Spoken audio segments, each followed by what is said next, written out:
Continuing the story with Dune 2, Paul and his mother are still on their way with Stilgar's group back to the Fremen base. Stilgar sniffs the presence of a group of Harkonnen soldiers. They scatter to ambush, and Paul and his mother hide in a nearby ledge. The sound of the device calling the sandworm sounded. Harkonnen's group of frightened soldiers immediately flew up to dodge. They rolled their eyes looking for the device and shot it to pieces. After checking the surroundings, the commander thought he was safe when he suddenly lost consciousness and fell from the cliff. The other soldiers also kept falling even though they had turned on their armor shields. The Fremen's laser weapon rendered the electromagnetic armor useless as well. A surviving soldier suddenly discovered Paul's mother and son.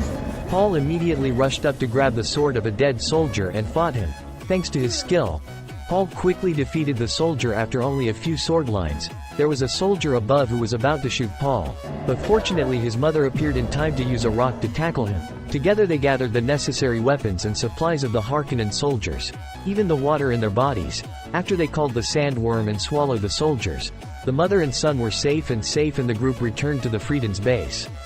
Arriving at the cave, the mother and daughter are subjected to a lot of curses from the people here, because Paul killed Jameis, a warrior they respect very much. They believe that Paul is just a lying alien, while there are still some people who believe that Paul is their Messiah, and call Paul Al-Hadib.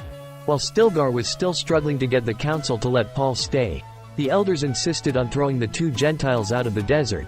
Stilgar argued that he saw the quality of the Supreme in Paul. He defeated James in a fair match. He speaks the Fremen language and understands their customs and culture. Stilgar takes his life to secure Paul. The council still decided to let the desert decide their fate. On this side, Paul tells his mother that he must avenge his father, and the first thing to do is to change the faith of the Fremen here. Once Paul can become the leader, it will be easier to reach the Emperor. Stilgar called Jessica inside to witness Jameis' memorial service. The priestesses are performing the process of sucking water out of James's body. Here living as the dead Fremen is the water of Fremen. That water will be poured into the lake. They call this sacred water. Even if they are dying of thirst, they never dare to drink a drop. They have tens of thousands of such wells. Stilgar said the purpose of storing this water is to wait for the day when their supreme being appears. They will use this water to recreate the planet. Trees will appear and Arrakis will become a smooth green shape the universe craves. He said their mother was leaving, and wanted Jessica to take on that responsibility. If she didn't agree, there was only a way to die. Paul saw her mother scared before starting the ritual. Jessica was a nun and she knew how scary those rituals were. The most frightening thing is that the chosen one will have to hold on to the memories of their predecessors, enduring their physical and mental suffering for centuries. On the outside, Chani tells her that her Northerners do not believe in the Supreme Being. The Fremen's destiny must be held by the Fremen. Inside, Jessica is facing the fear of carrying the water of life, which is the fluid of the sandworm, which has the effect of opening the soul. If Jessica was not suitable to be Kai Sun's mother, she would definitely die. Jessica was afraid to refuse, but Kai Sun's mother used her voice to force Jessica to drink.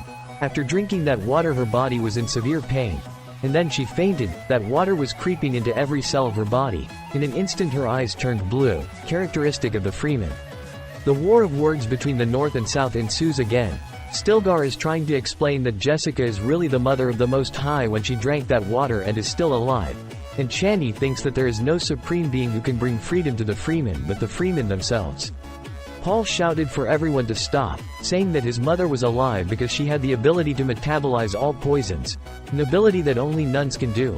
Paul also confirmed that he is not the supreme being, but just someone who wants to integrate and learn to become a true warrior. Stilgar went on to announce that a supreme being like Paul had an admirable humility. Jessica, after waking up, told Paul to drink the water of life, to be able to see the past, understand the future. Just one more step. Paul will become the person everyone expects. Paul's first test to become a Fremen that Stilgar challenges is to reach the opposite sandy mountains and return before dawn, Stilgar said, adding that in the desert not only the sandworms are scary, but also poisonous spiders, large centipedes, baby centipedes, etc. At night he had to be wary of the spirits, which whispered in his ear and could take over his body at any moment. Chani's sister is sensing that she is extremely worried about Paul. This is the first time she has seen Chani have feelings for a man. Chani also said that she is extremely impressed with Paul's sincerity. She decides to follow Paul silently, until she cannot stand his clumsy steps. She appears and shows Paul how to walk on the sand to cross the territory of the sandworm. The two of them have had moments together. Paul cannot hide his loving gaze as he looks at Chani. Not long after, Paul and Chani and his comrades carry out an attack on a Harkonnen's incense mining machine. They hide under the sand waiting for the machine to reach the ambushed position, then suddenly appear to attack the soldiers. Being suddenly knocked down, they do not have time to turn back. One by one they were neatly destroyed. But thanks to the air support of the bird ship, the Harkonnen troops quickly regained the advantage. Paul and Chani were tasked with shooting down the bird ship, while the rest returned to their designated positions. Chani had not yet reloaded his guns when an enemy appeared. Paul used his skills to quickly knock him out. Then 2 more soldiers approached. Paul quickly walked towards them.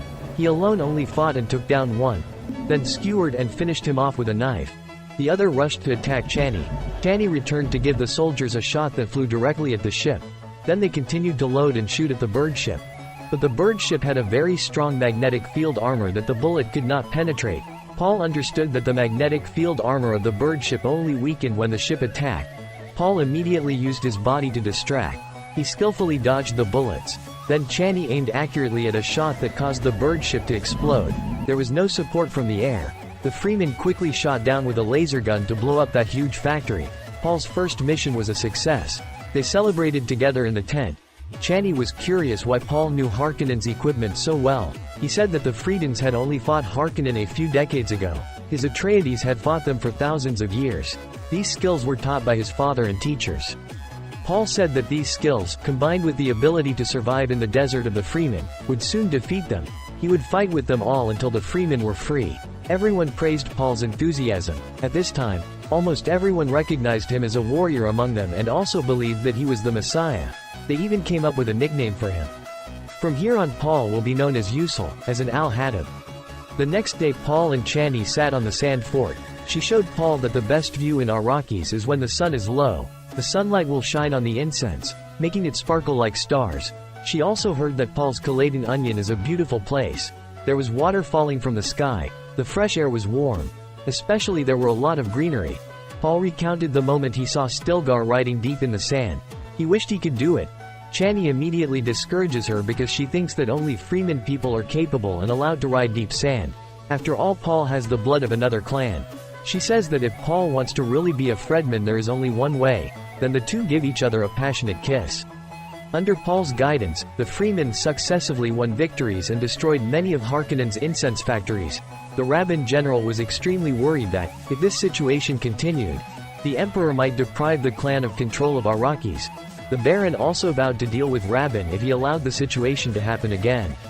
Paul in his dreams continues to see miserable visions, his footsteps as he travels to the south. Along the way, millions of people are starving. Paul also vaguely sees a figure of a woman who will guide him. Today is a big day for Paul, the day when the desert decides whether he officially becomes a Freeman or not. Stilgar handed Paul a machine to call the sandworm, then reminded him not to be colorful, not to try to impress. Remember the words he woke up. The sandworm will decide whether he will die or officially become a supreme being. Paul plugged the device into the sand and went up the high dune to wait for Shai-Hulud. The moment it appeared, Stilgar also had to gasp because this was the biggest worm he had ever seen. Paul remained very calm. He stretched out 2 hooks, then ran straight to Shai-Hulud, jumping downwards trying to use 2 hooks to insert the sandworm's body.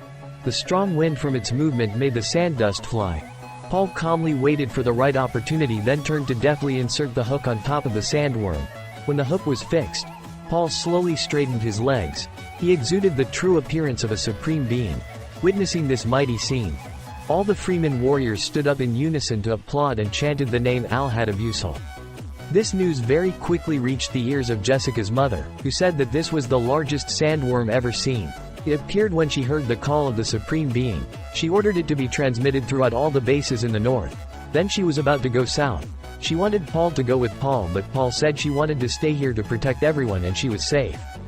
Jessica sat in a hut built on the back of a Shai-Hulud. Before her was a sandstorm, the terror of the aliens, but a natural shield to shield the Fremen. On this side, Paul led the army to attack the Harkonnens' large incense storehouse. After this blow they lost 80% of the incense ingredients, causing the Rabban to be extremely angry. He swore that today would be the day of Al-Haddab's death. Hundreds of bird ships loaded with weapons flew to Stilgar's base. The pilot on board announced that there was no sign of life, was immediately broken by the Rabban. He ordered the whole army to put all the fire to attack, A rain of bombs was poured down, causing dust to fly. Rabban ordered his men to attack. They searched every square meter of the sand but found no trace of anyone.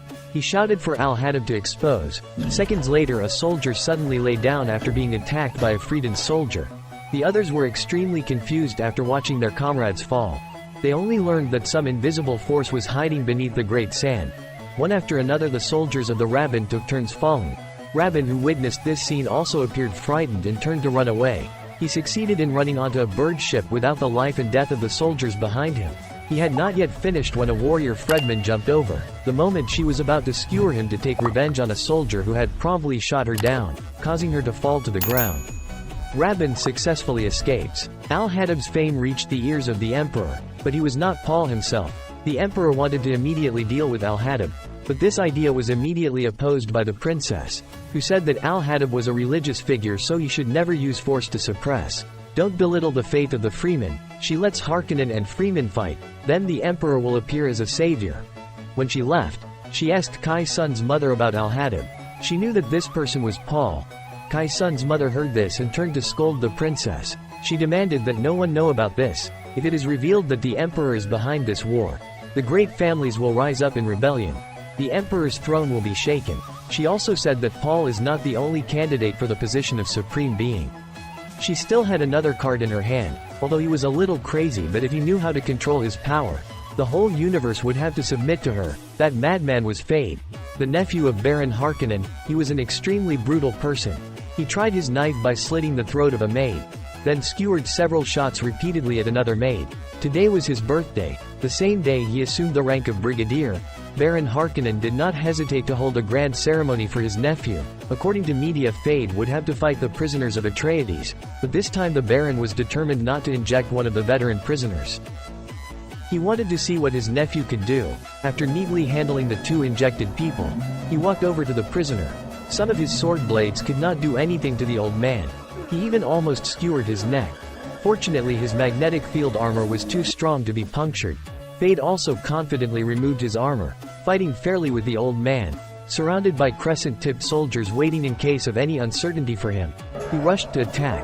Thanks to his strength, caused difficulties for the old man, forcing him to constantly defend in difficulty. Due to being sneaked by a soldier, he was weakened. Although skillfully stealing the knife, it was impossible to skewer him. Fade turned the situation around. A knife pierced the old man's abdomen and said, "Good fight, the Atreides." After the battle, he was called to his bathroom by the Baron, telling him that what had happened just now was an appetizer. What he wanted to give to Fade was Arrakis. The Rabban had lost completely to the Fremen. Now he wanted to hand over the position of governor of Arrakis to Fade. But further away was the Emperor's throne. Fade heard the doubt. The Baron explained that he knew all the dark secrets of the Emperor. As long as one information is revealed, the great clans will rebel. And Fade takes that opportunity to defeat them all to become emperors. Fade was on his way out of the palace when he found a nun watching him. He was somehow captivated by this nun, followed her to a secret room in the palace that he didn't even know. He had a test exactly like what his mother had done to Paul. She then returned to report the situation to Jatan's mother, who said that he was indeed a madman, but at the same time possessed a very high level of intellect. He had a desire for power and sexuality, which is why she also fulfilled her mission to have a child with him. Before departing, the Baron officially performed the ceremony of handing over the governorship of the Arrakis ambassador to Fade. The two exchanged a kiss that caused the entire auditorium to applaud. Meanwhile, in Arrakis, a group of non-Harkonnens who were illegally mining incense were defeated by Paul's army. The leader was about to be taken down by Paul when he suddenly realized that this person was his martial arts teacher. The two happily embraced each other after months of separation. It was Hadlek. He said that after that terrible night, he used all that was left to bring the survivors back to Caladan, and he and a suicide army here sought revenge on Harkonnen. In order to survive, he accepted to exploit and smuggle incense medicine hidden in anticipation of the opportunity. He didn't expect Paul to still be alive, but also the al-Haddab that the Freedens revered. He wondered why Paul hadn't yet launched a total attack to avenge his father under the strength of the army he had, saying he still didn't want to see the devastating war that left people alive and dead after he advanced. That night the two teachers confided in each other. Hadlek saw Paul's strong temperament even though he was still very young. He said that Paul could not defeat Harkonnen at present because he still lacked offensive firepower, because he was close to Count Leto, so he knew where the secret ammunition warehouse was. These were 92 nuclear warheads hidden by Paul's father, the morning he took Paul and Stilgar there. This is the legacy of the Paul family. Also the reason why the Emperor was extremely wary of the power of the Atreides. On the south side there is a temple deep in sand, and Jessica wants to get more life water and give it to Paul, despite knowing that men who drink it will lose their lives. In the north, a large Fremen base was under intense attack, the well of sacred water, and so many lives were buried under the sandy soil. Witnessing this, Chani could not hold back tears. The author of this ruthless air raid was none other than the madman Fade, who thought that Al-Haddab had perished in the ruins. In the face of Harkonnen's sudden onslaught, the Fremen had suffered enormous losses. Now they sat down together and discussed plans to deal with them. Stilgar remained adamant in his will, telling Paul to kill him. Paul said he wouldn't. He would have a way to get everyone back to the south safely. Paul came to a house begging for advice from the spirits here. James's voice rang out, saying that Paul could not win without drinking the water of life, so that he could know the past and see the future. But Paul saw the prospect of death if he decided to go south. With Chani's encouragement, he finally decided to go. Paul, after arriving in the south, immediately went to the church Shai Hulud. The manager gave him a pitcher of life water. Paul did not hesitate to drink even though he knew he might die. After drinking, Paul seemed to reach a new height. He saw it all, the past, the future, seeing the path he has to take, the enemy he faces. Paul is still in his coma. Chani suddenly appears. Using his tears mixed with the water of life can save Paul. Now everything in his dream is very clear. A panorama appears before Paul's eyes, an arduous road full of blood and tears.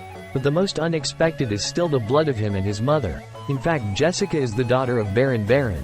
Ironically for Paul, the killer of his father is his grandfather. In a Chani meeting asked Stilgar to stop this, but no one listened to her, who was desperately hoping for victory after so many years of living miserably from oppression. Paul stood above everyone, declaring boldly that he was the supreme being that everyone had sought for so long. No one in this room can defeat him. Paul's statement made everyone stand up.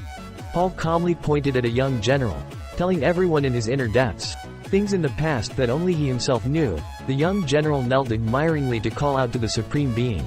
Then Paul turned the other way, reading the mind of another chieftain, all of whom almost fell to their knees in recognition of Paul's psychic abilities. Paul wears the ring left by his father, reads his name aloud, then tells everyone that he will be the one who brings everyone to heavenly life. Soon afterwards, Paul sent a declaration of war to the emperor with the title Al-Haddab. Just as Paul intended, the emperor took a bite and led his army to Arrakis. Paul foresaw a sandstorm appearing, which was also the time when the Fremen left. The Baron did not know this. He thought the emperor had come to take the incense medicine in his hand. So he ordered the emperor to attack the Arrakis to all the great families. Very soon the Baron and his two nephews had to meet the emperor, and beside him was his mother's son Halen, who questioned the Baron about Al-Haddab, but he knew nothing but that he thought he was dead. And the emperor again inquired to the south of Arrakis. The Baron insisted that no one could survive in the sandstorm that surrounded him. This answer caused the Baron to eat a stick of Saduka's soldiers. The emperor said that Al-Haddab was still alive and sent a declaration of war to him. South of Arrakis was the land where the Fremen still lived. While the emperor's army was preparing to withstand the typhoon, another storm was preparing to attack them. It was Al-Haddab's storm. Paul appeared before the whole army giving the order to attack. Dozens of atomic warheads bombarded towards the Imperial army. The tremendous destructive power of the nuclear warheads made the sky seem to shake. Dust and dust filled a huge area of sky. Then the royal army continued to face the largest sandstorm they had ever seen. The Fremen rode on the sandworm to the base of the Imperial army and attacked. The bombardment attempts from birdplanes seemed unharmed compared to the huge bodies of the sandworms. Then tens of thousands of Fremen warriors from under the sand rushed to wax with the Saduka army.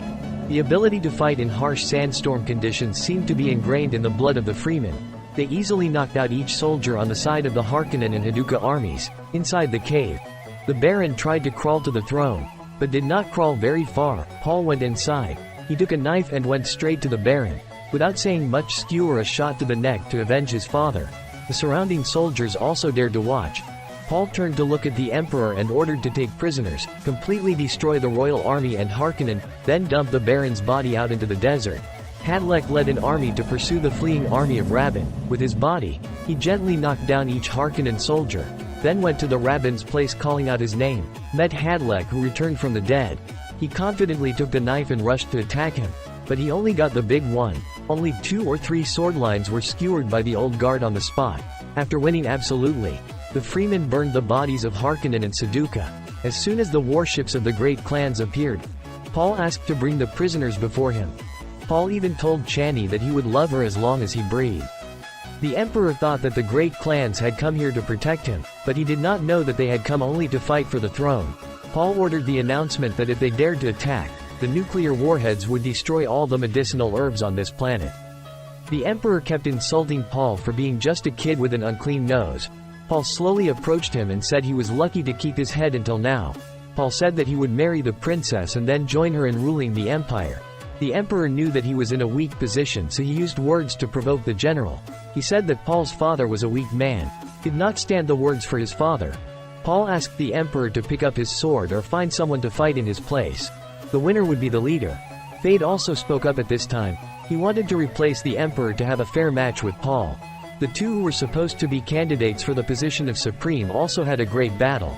Everyone was worried about Paul when Fade always had a reputation as a bloodthirsty person. But Paul was not afraid. Paul said greetings to his cousin. Fade was a little surprised with this information. But Paul was not the first relative he would kill. The two shot their heads into battle. The method was extremely agile. Each blow was extremely sharp. But they both had a very simple solution to each other's moves. Paul was somewhat weak because his attacks were not as brutal as Fade's. He knocked Paul down and continued to kick him away. Fade was so confident that he looked at Chani and asked Paul if she was his toy. Paul now punched him repeatedly in the chest, then rushed to attack Fade. But suddenly Fade skewered one blow in Paul's stomach. He continued to stab the knife in his hand into his face. Paul had to block the knife with his hand. Paul's every sharp breath was showing that he was really exhausted. But the moment Fade was about to stab Paul, Paul's knife suddenly pierced his stomach. He collapsed in pain, just in time to say one last word to Paul. "You beat Atreides well." Jessica looked her mother in the face and said she should have known from the beginning that she had chosen the wrong side. The princess begged Paul to spare her, in exchange for her to marry Paul and cede the throne to him. However, the great families decided not to allow Paul to take power. Paul only coldly ordered them to lead them to heaven, to the excitement of Kraus Stilgar and the army of Fredeze. This is also Paul's declaration of war to the great clans. From this moment on, the jihad will officially begin. Thank you for taking the time to watch the movie. If you feel good, or let me like and press the follow button. See you in the next movie reviews.